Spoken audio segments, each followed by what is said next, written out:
பவா, ஓம் சரவண பவா. நல்லா இருக்கிறீங்களா? நல்லா இருக்கிறீங்களா? கொஞ்சம் வெக்கையாக இருக்கிறீங்க இல்லை? பார்த்தீங்களா, குளிரில் இருக்கும்போது அந்த குளிரினோட மகிமை நமக்கு தெரியல. இப்போ தான் அது தெரியுதில்ல. ஒரு நாளைக்கு வெக்க வந்தால் அதை தாங்கிக்க கூட சக்தி கூட நமக்கு இல்லை. பார்த்தீங்களா, ரொம்ப கஷ்டமாக இருக்குது. அதுதான், ரொம்ப சுகமாக இருந்தாலும் கொஞ்சம் கஷ்டம் கூட தாங்க முடியாதுல்ல. குளிரில் இருக்கும்போது அந்த குளிரினுடைய மகிமை நமக்கு தெரியல. இப்போ தெரியுது. அந்த குளிர் இல்லைனால் எவ்வளோ கஷ்டம்னு இல்லை. இதுதான் வாழ்க்கை. இப்போ பார்த்தீங்களா, இப்போ நம்ம எல்லோரும் கொஞ்சம் இந்த வெக்கைனால கொஞ்சம் டயர்டாக இருக்கிறீங்க. அதனால தான் சாமி எல்லோருக்கும் தண்ணி கொடுக்க சொன்னது. தண்ணி கிடச்சதா? தண்ணி குடிச்சிங்களா? உள்ளே இருக்கணும்னு தானே ஆசைப்படுவீங்க. அப்போது உண்மை தானே? ஆனால் இப்போ கொஞ்சம் வெளியில் போய் நிற்கலாம் போல தோணுதில்ல?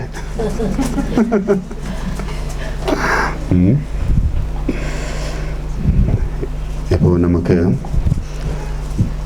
முக்கியமாயிட்டு என்ன வேணும்னா, காலம் நமக்கு துணையாக இருக்கணும். காலம் நமக்கு துணையாக இருக்கணும்.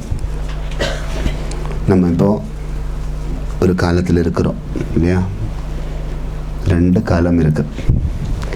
ஒன்று நல்ல காலம், 2 கஷ்ட காலம் இல்லையா?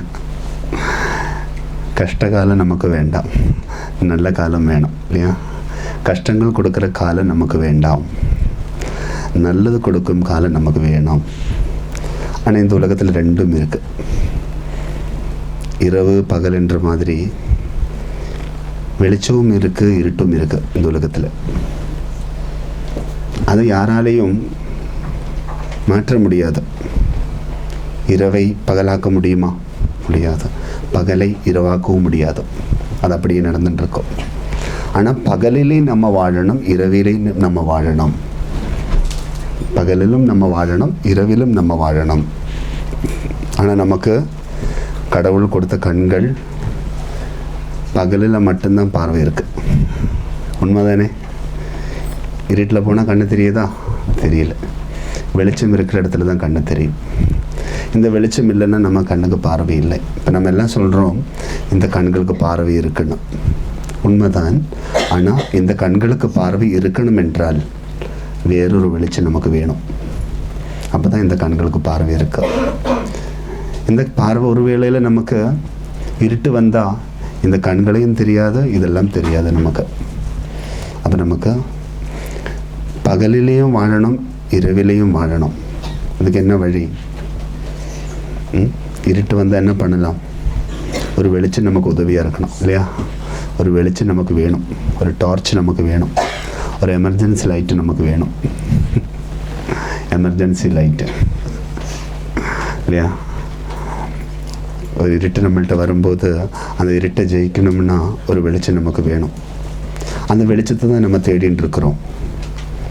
அந்த வெளிச்சத்தை தான் நம்ம தேடின்னு இருக்கிறோம். நம்மள்கிட்ட இருக்கிற வெளிச்சம் கையளவுக்கு தான் இருக்குது.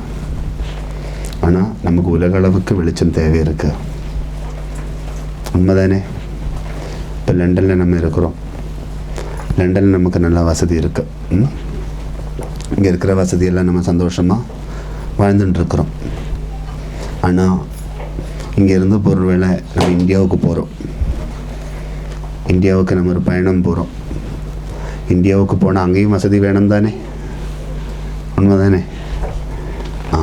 இங்கே இருக்கிற அவ்வளோத்துக்கு வசதி இல்லைனாலும் அங்கே போனாலும் நமக்கு வசதி தேவை. அப்போ எங்கே போனாலும் நமக்கு வாழ வேண்டிய வசதி வேணும்.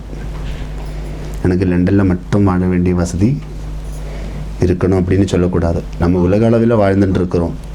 அப்போ நீங்கள் இன்றைக்கி இங்கே இருக்கிற, நாளைக்கு எங்கே இருக்கிறீங்களோ அங்கெல்லாம் உங்களுக்கு வசதி வேணும். அதுக்கு தான் சாமி சொல்கிறோம் இல்லையா, காலம் நமக்கு துணையாக இருக்கணும். அப்போ நீங்கள் எங்கே போனாலும் உங்களுக்கு தேவையானதெல்லாம் கிடைக்கும். உங்களை ஹெல்ப் பண்ணுறதுக்கு நிறைய பேர் வருவாங்க. எங்கே போனாலும் உங்களை கூட்டிகிட்டு போய் உங்களுக்கு தேவையானதெல்லாம் பண்ணி கொடுப்பாங்க. ஏன் தெரியுமா? அதுதான் காலம் நமக்கு துணையாக இருக்கணும். அப்போ உங்களுக்கு எது இல்லாததோ அது இருக்கிறவங்க உங்களோட இருக்கும். இப்போ உங்களுக்கு இங்கிலீஷ் தெரியும், நீங்கள் கேரளாவுக்கு வந்தால் உங்களுக்கு மலையாளம் கொஞ்சம் வேணும். இப்போ உங்களுக்கு மலையாளம் தெரியாது, அங்கே வந்தால் உங்களுக்கு ஒரு நல்ல ஃப்ரெண்டு கிடைக்கும், மலையாளம் என்ன தெரிகிற ஒருத்தர் உங்களுக்கு கிடைக்கும். அப்போ அவர் உங்களுக்கு கேரளாலாம் காட்டி கொடுக்கும். புரிஞ்சுதா? அப்போ ஒவ்வொரு இடத்துக்கு போகும்போதும் நமக்கு நிறைய உதவிகள் தேவை இருக்குது. அடுத்தவங்களோட உதவி வேணும் நமக்கு. அப்போ எப்படி அடுத்தவங்களோட உதவி நமக்கு கிடைக்கும்? அடுத்தவங்களோட நல்ல பழக்கத்தை வச்சுக்கணும் இல்லையா? அப்போ அவங்களோட உதவி நமக்கு கிடைக்கும். அதை யாரு மேலேயும் அன்பு காட்டாமல் இருக்கக்கூடாது. யாரோடு இருக்கிறீங்களோ அன்போடு இருக்கணும். யாரோடு இருக்கிறீங்களோ அன்போடு இருக்கணும். அன்போடு இருக்கும்போது தான் நமக்கு காலம் துணையாக இருக்கும். ஆத்திரத்தில் இருந்தால் இந்த காலம் நமக்கு துணையாக இருக்காது, யாருமே நம்மள்கிட்ட வர மாட்டாங்க. அப்போ இப்போது அன்போடு இருக்கிறது ரொம்ப ரொம்ப முக்கியம். யாரு மேலேயும் ஆத்திரம் காட்ட வேண்டாம், கோபிக்க வேண்டாம். எவ்வளோத்துக்கு நம்ம கோபத்தை அடக்க முடியுமோ அவ்வளோத்துக்கு நமக்கு கடவுளை பார்க்கலாம். எவ்வளோ நமக்கு கோபத்தை அடக்கி வைக்க முடியுமோ அவ்வளோத்துக்கு நமக்கு ஈஸ்வர தரிசனம் கிடைக்கும். கடவுள் எங்கே வாழ்ந்துட்டு இருக்கிறோம்? எங்கே அமைதி இருக்கோ அதுதான் கடவுளோட ஆலயம். அமைதியே என் ஆலயம், ஆனந்தமாய் நான் வாழுவேன். அமைதி இருக்கிற இடத்துல. அமைதி இல்லாத இடத்துல எனக்கு எப்படி வந்து இருக்க முடியும்? அமைதி வேணும் முதல்ல. நீங்களும் அதுதான் ஆசைப்படுறீங்க, அமைதி வேணும்னு தான் ஆசைப்படுறீங்க. அப்போ அமைதி எப்படி கிடைக்கும்? இருக்கிறவங்க நல்லா இருக்கணும், அப்போ தான் அமைதி கிடைக்கும். இருக்கிறவங்களெல்லாம் அப்படி இப்படி இருந்தால் அமைதி இருக்காது. இருக்கிறவங்களெல்லாம் இருக்க வேண்டிய விதம் இருக்கணும். இப்போ நம்ம எல்லோரும் ஒரு இடத்துல உட்காந்துட்டு இருக்கிறோம். அப்போ நம்ம எல்லோரும் ரொம்ப அமைதியாக இருக்கிறோம். அதனால தான் இங்கே உட்காரதுக்கு ரொம்ப சந்தோஷமாக இருக்குது. நமக்குள்ள அமைதி இல்லைன்னு நமக்கு இங்கே உட்கார முடியாது. அப்போ எப்போது ரொம்ப அமைதியை காப்பாற்றுங்கள். கொடுத்த வாழ்க்கையில் அமைதியாக வாழுங்கள். வாழ்க்கைன்றது ஒரு பெரும் கடல். நமக்கு தெரியும் வாழ்க்கையோட நிலைமை எப்படின்னு. நம்ம நினைக்கிற மாதிரி நம்ம வாழ்க்கை சந்தோஷமாக இருக்கா? நம்ம நினைக்கிறோம் நம்ம வாழ்க்கை சந்தோஷமாக இருக்கணும்னா. ஆனால் அவ்வளோ சந்தோஷம் கிடைக்குதா நம்ம வாழ்க்கையில்? கொஞ்சம் சந்தோஷம் தான் கிடைக்கிது. சந்தோஷம் தேடின்னு இருக்கிறோம். அப்போ நம்ம தேடின்னு இருக்கிற சந்தோஷம் இல்லை நமக்கு கிடைக்கணும்னா நம்ம எப்படி இருக்கணும்? அன்போடு வாழணும். வேறு ஒன்றும் வேண்டாம். நீங்கள் கடவுளுக்கு யானை கொடுக்க வேண்டாம், அது கொடுக்க வேண்டாம், இது கொடுக்க வேண்டாம். கடவுளுக்கு உங்களோட அன்பு மட்டும்தான் வேணும். உங்களோட அன்பு நீங்கள் கடவுளுக்கு கொடுத்தா கடவுள் சர்வ அலங்காரங்களும் உங்களுக்கு கொடுக்கும். அதை அன்போடு வாங்கோ, அன்போடு வாங்கோ. உங்களை எல்லாம் ஆனந்தமாக்கி விடுவேன். அன்போடு போகணும் நம்ம, அப்போ தான் ஆனந்தம் கிடைக்கும் நமக்கு.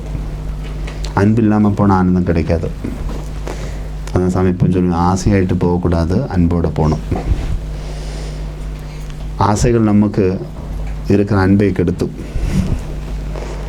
ஆசைகள் அளவுக்கு மீறி வந்தால் இருக்கிற அன்பெல்லாம் கெட்டு போயிடும். ஆனால் ஆசைகள் அடக்கி வச்சு அன்போடு வந்தீங்கன்னா எல்லா ஆனந்தமும் நமக்கு கிடைக்கும். அது எப்போவும் ரொம்ப அன்போடு வாழுங்கள். வாழ்க்கையில் வசதி என்றது நமக்கு கடவுள் கொடுத்தது. வசதியை நல்லா பார்த்துக்குங்கோ. அதான் லைஃப்பில் 2 வே இருக்குது. 2 வே எப்போவும் ரொம்ப க்ளோஸாக இருக்கணும். 2 க்ளோஸாக இருக்கணும். இது இப்படி இருக்கக்கூடாது, இப்படி இருக்கணும். 1 வாழ்க்கை, 2 வசதி. வாழ்க்கையும் வேணும், வசதியும் வேணும். வசதி இல்லைன்னா வாழ முடியாது. நமக்கு வசதி வேணும். நம்ம உடம்புல போட்ட ட்ரெஸ்ஸு வசதி, காலையில் போட்ட செப்பல் வசதி, கையில் கட்டியிருக்கிற வாட்சும் ஒரு வசதி தான் இல்லையா? எல்லாமே ஒரு வசதி. அப்போ நமக்கு நிறைய வசதி தேவை இருக்குது இந்த மண்ணில் வாழணும்னா. ஆனால் வசதின்னே வாழ்ந்துட்டு இருக்கக்கூடாது. வசதி கொஞ்சம் இல்லைனாலும் வாழ்க்கை ரொம்ப முக்கியம். அதை வசதியெல்லாம் கைவிட்டு போயிட்டோம்னு சொல்லிட்டு வாழ்க்கையை போட்டு மிதிக்கக்கூடாது. சிலவர்கள் அப்படி செய்வாங்க.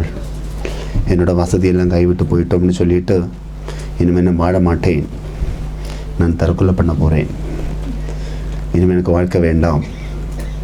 இந்த வசதியை கைவிட்டு போனதுனால ஏன் வாழ்க்கையை அழிக்கிறோம்? நம்ம வசதியாயிட்டா வந்தோம். இங்கே நம்ம யாரும் எந்த வசதியும் இங்கே கொண்டு வரல. வரும்போது ஆண்டி ஆகிட்டு தான் வந்திருக்கிறோம். யாரும் அரசனாயிட்டு வரல, எல்லோரும் ஆண்டியோட வேஷத்தை போட்டு தான் வந்திருக்கு. வந்ததுக்கு அப்புறம்தான் அரசனோட வேஷத்தை போட்டது. உண்மைதானே? நம்ம வரும்போது எந்த வேஷத்தை போட்டு வந்தது? பழனிமலை முருகனோட வேஷத்தில் தான் வந்திருக்கு. எல்லோரும் ஆண்டி ஆகிட்டு தான் இந்த மண்ணுக்கு வந்திருக்கு. ஆனால் வந்ததுக்கப்புறம் நம்ம எல்லாம் திருச்செந்தூர் முருகன் மாதிரி இருக்குது, ராஜகுமாரன் மாதிரி, ராஜா மாதிரி வாழ்ந்துட்டு இருக்கிறோம். எல்லா வசதியும் நமக்கு இருக்குது. அப்போது ஒன்று நம்ம மறக்கக்கூடாது, வந்த வேஷத்தை மறக்கக்கூடாது. வந்த வேஷம் எப்போவும் மனசில் வச்சுக்கணும். அந்த வேஷத்தை மறந்துட்டோன்னு வச்சுக்கோங்க, இந்த வாழ்க்கையில் எதை கிடைச்சாலும் நமக்கு திருப்தி கிடைக்காது. அந்த வேஷம் நம்ம மனசில் இருந்துட்டோம்னா இருக்கிறதுல ரொம்ப திருப்தியாக இருக்கும். நான் வரும்போது எனக்கு ஒன்றுமே இல்லையே, இப்போ இவ்வளோத்துக்கு எனக்கு இருக்குதே, இதே கடவுளோட அனுகிரகம். அவன் இந்த அனுகிரகம் எனக்கு எப்படி கிடைச்சிருக்குது? அவரோட கிருபையால் கிடைச்சிருக்கு. அந்த கிருபை எனக்கு இன்னும் கிடைக்க வேண்டும். அதுக்கு நான் அவருடைய பாதத்தை பணிந்து சேவிக்கணும். நான் அவருக்கு மேலே இருக்கணும்னு ஆசைப்படக்கூடாது. அவர் என் மேலே இருக்கணும், அவர் என்னோடு இருக்கணும். நான் அவரோடு இருக்கிறது கஷ்டம், ஆனால் அவர் என்னோடு இருக்கிறது நல்லது. இப்போ பக்தர்கள் சொல்லுவாங்க, சுவாமி எப்பவும் எனக்கு உங்களோட இருக்கணும்னு. சாமி சொல்லிவிடுவேன், அது நடக்காது, அது நடக்காது. நடக்குமோ? எப்போவும் உங்களுக்கு எங்களோட இருக்க முடியுமா? முடியாது, கஷ்டம். ஆனால் எங்களுக்கு எப்போ உங்களோட இருக்கலாம், அது நடக்கும். உண்மைதானே? நீங்கள் எப்போவும் இப்போ சாமியோடு இருக்க முடியுமா? சாமி போகிற வழியிலலாம் வர முடியுமா? கஷ்டம். ஆனால் நீங்கள் போகிற வழியிலலாம் சாமிக்கு வரலாம். ஏன் தெரியுமா? உங்களுக்கு நிறைய கர்ம யோகா இருக்குது, நிறைய கர்மா செய்ய வேண்டி இருக்குது. ராமேஸ்வரம் போக வேண்டியிருக்கு, காசிக்கு போக வேண்டியிருக்கு, கைலாசத்துக்கு போக வேண்டியிருக்கு, மதுரைக்கு போகணும், பழனிக்கு போகணும், ரொம்ப ஆசை இருக்குது மனசில். திருச்செந்தூருக்கு போகணும். இங்கெல்லாம் நீங்கள் போகணுன்னு ஆசைப்பட்டுருக்கிறேன். அப்போது இங்கெல்லாம் போகணுன்னு ஆசை வச்சுட்டு இருக்கிறவங்களுக்கு எப்பவும் சாமியோடு வர முடியுமா? கொஞ்சம் கஷ்டம். அப்போ நீங்களெல்லாம் எங்கே போயின்னு இருக்கிறீங்களோ அங்கே எங்களையும் கூட்டிகிட்டு போங்க, எங்களையும் கூட்டிகிட்டு போங்க. ஒரு பேக்கில் போட்டு எடுத்துகிட்டு போங்க சாமி. ஹேண்ட்பேக் எல்லாம் இருக்குதானே கையில், அதில் போட்டுக்கோங்க. ஆனால் கீழே வச்சுக்கிட்டு மறந்து போகக்கூடாது, அங்கங்கே வச்சுட்டு போயிடக்கூடாது. அவர் சாமிக்கு கஷ்டமாகும். அப்போது லைஃப்பில் நமக்கு நிறையா ஈஸ்வர கிருபை இருக்குது, அதை நமக்கு மறக்க வேண்டாம். யாரும் பகவானே என்னோட இருக்கணும், பகவான் என்னோட இருக்கணும்னு சொல்லிகிட்டு இருக்க வேண்டாம். பகவான் என்னோட இருக்குது உண்மையில், அதை நம்ம உணர்ந்தால் போதும். நீ என்னோட வா வா வான்னு சொல்ல வேண்டாம். நீ என்னோட இருக்கிறதை உணர்ந்தால் போதும். எவ்வளோத்துக்கு ஈஸ்வர கிருபை நமக்கு இருக்குது தெரியுமா? அதை தான் நம்ம உணரணும் முதல்ல. அந்த ஈஸ்வர கிருபை நமக்கு இருக்கிறது நம்ம உணரலை, அதனால தான் நமக்கு ரொம்ப மனக்கவலையாக இருக்குது. அந்த ஈஸ்வர கிருபை நம்ம உணரணும் ஃபஸ்ட்டு. அந்த ஈஸ்வர கிருபை இருந்துட்டு அதை நம்ம உணராமல் பக்கத்தில் இருக்கிறவங்களோட சண்டை பிடிச்சிட்டு இருக்கிறோமே, எவ்வளோ தப்பு தெரியுமா? அப்போ யாரோடையும் சண்டை பிடிக்க வேண்டாம். அந்த ஈஸ்வர கிருபை வச்சு பக்கத்தில் இருக்கிறவங்களுக்கெல்லாம் ரொம்ப சந்தோஷம் கொடுங்க. அது ரொம்ப முக்கியம். இப்போ வாழ்க்கையில் இப்படி ஒரு மகாபாகியம் நமக்கு கிடைச்சிருக்குது. இன்றைக்கு திங்கள் நமக்கு மங்களம் கொடுக்கும். ரொம்ப விசேஷமான நாளாகும் திங்கட்கிழமை. அதுவும் காலம் பகலிலிருந்து இரவிலே கலந்துருக்கு. பகல் எப்பவும் இரவுக்கு போகும், இரவு எப்பவும் பகலுக்கு வரும்.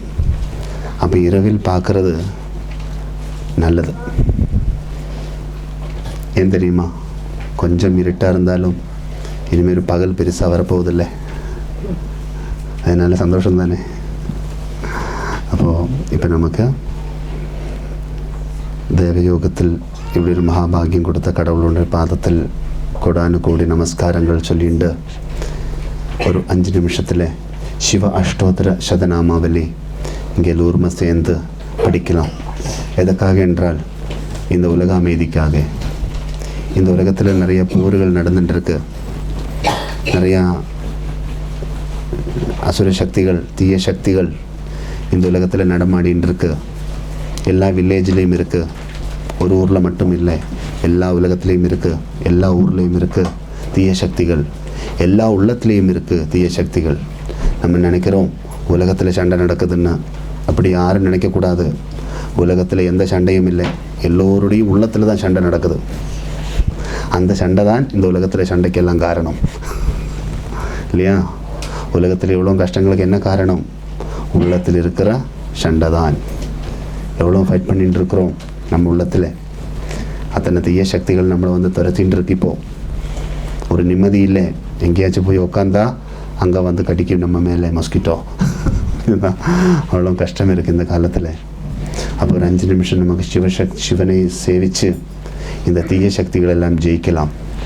ஏதாவது தீய சக்திகள் நமக்குள்ளேயோ, நமக்கு உடம்புலேயோ, நம்ம இருக்கிற இடத்துலையோ, நம்ம இனிமேல் இருக்க போகிற இடத்துலையோ இருந்தால் அதெல்லாம் போக வேணும்.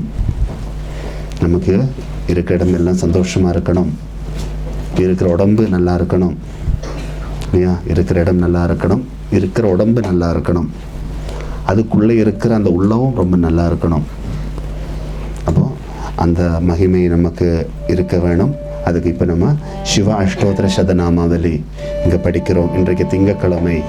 திங்களிலே சிவனை சேவித்தால் நமக்கு சர்வ மங்களங்களும் பவிக்கும். அதான் திங்களில் சிவனை பாடி புகழ்த்த வேண்டும். அது சர்வ மங்களத்துக்கும் அது காரணமாகும். சிவம் என்றால் மங்களம் என்ற அர்த்தம். மங்களம் மீனிங் நம்ம எல்லாம் தேடின்னு இருக்கிறது மங்களத்தை தான்.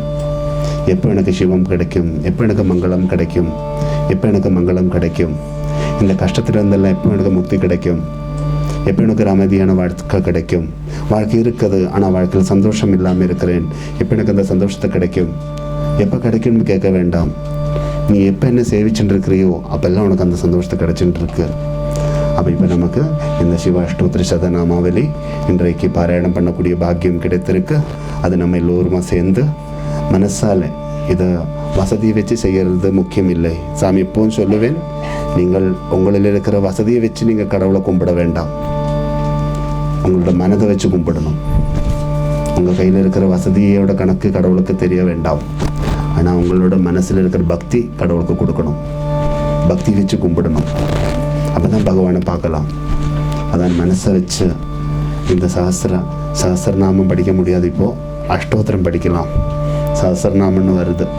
1000 தடவை சொல்கிறதுக்கு டைம் கிடையாது. அவர் 100 டைம் நமக்கு 108 டைம் நமக்கு இப்போ அஷ்டோத்திர சதநாமாவலி.